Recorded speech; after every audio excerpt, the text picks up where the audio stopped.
Évangile de Jésus-Christ selon saint Marc. Quelques jours après la guérison d'un lépreux, Jésus revint à Capharnaüm et l'on apprit qu'il était à la maison. Tant de monde s'y rassembla qu'il n'y avait plus de place, pas même devant la porte, et il leur annonçait la parole. Arrivent des gens qui lui amènent un paralysé, porté par 4 hommes. Comme ils ne peuvent l'approcher à cause de la foule, ils découvrent le toit au-dessus de lui, ils font une ouverture et descendent le brancard sur lequel était couché le paralysé. Voyant leur foi, Jésus dit au paralysé : « Mon enfant, tes péchés sont pardonnés. » Or, il y avait quelques scribes assis là, qui raisonnaient en eux-mêmes. Pourquoi celui-là parle-t-il ainsi ? Il blasphème. Qui donc peut pardonner les péchés, sinon Dieu seul ?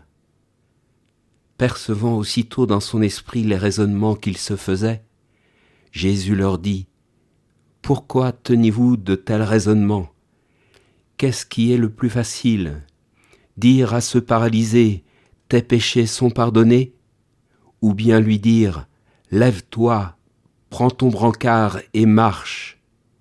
Eh bien, pour que vous sachiez que le Fils de l'homme a autorité pour pardonner les péchés sur la terre. » Jésus s'adressa au paralysé. « Je te le dis, lève-toi, prends ton brancard et rentre dans ta maison. » Il se leva, prit aussitôt son brancard et sortit devant tout le monde. Tous étaient frappés de stupeur et rendaient gloire à Dieu, en disant : « Nous n'avons jamais rien vu de pareil. »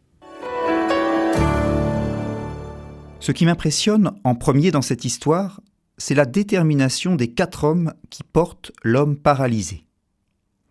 Défoncer le toit pour lui permettre d'accéder à Jésus. Voilà des manières de faire bien extrêmes, même si à l'époque, bien sûr, les constructions des toitures étaient légères. Rien ne les arrête. Et en plus, ils ne font pas tout cela pour eux-mêmes, mais pour cet homme paralysé qui serait incapable de s'en sortir tout seul. Voilà déjà une bien belle histoire. Elle me fait penser à tant d'exemples de personnes qui se mettent ensemble à plusieurs pour aider les autres et qui sont capables de défoncer des toits, de déplacer des montagnes ou de faire tomber des murs, comme le disent toutes ces belles expressions imagées. Par exemple, bien sûr, comment ne pas penser aux brancardiers de Lourdes. Sans eux, aucun malade ne pourrait aller en pèlerinage. Je pense aussi aux personnes qui viennent en aide aux migrants, qui sont dans une détresse extrême. Sans toutes ces associations ou collectifs qui les portent littéralement, des familles entières dormiraient dehors et seraient incapables de survivre par elles-mêmes. Mais revenons à l'Évangile. Devant la foi de ces 4 brancardiers, comment Jésus pourrait-il ne pas guérir cet homme ? Et cela pourrait finir ainsi, une guérison, une happy end. Mais non. Rebondissement.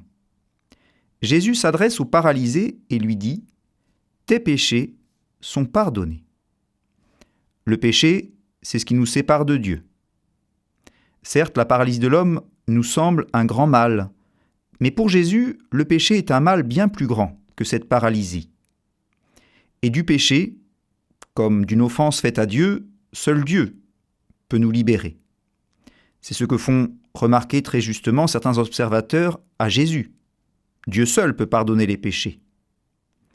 Jésus donc, en guérissant cet homme, veut montrer qu'il a d'abord autorité pour pardonner les péchés.